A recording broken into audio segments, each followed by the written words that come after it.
আবৃত্তি করছি কবি জীবনানন্দ দাশের লেখা কবিতা বনলতা সেন।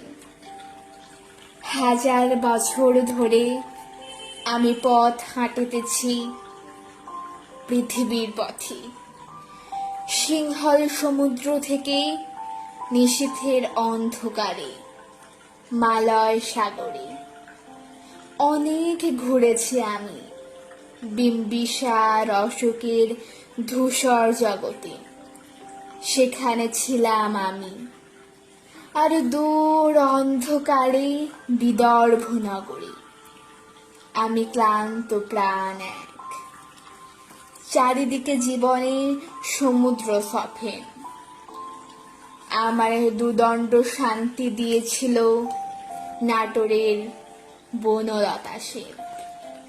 চুল তার কবেকার অন্ধকার বিদিশার নিশা, মুখ তার শ্রাবস্তির কারুকার্য। অতি দূর সমুদ্রের পর হাল ভেঙে যে নাবিক হারায়েছে দিশা। সবুজ ঘাসের দেশ যখন সে চোখে দেখে দারুচিনি দ্বীপের ভিতর, তেমনি দেখেছি তারে অন্ধকারে। বলেছে সে, এতদিন কোথায় ছিলেন?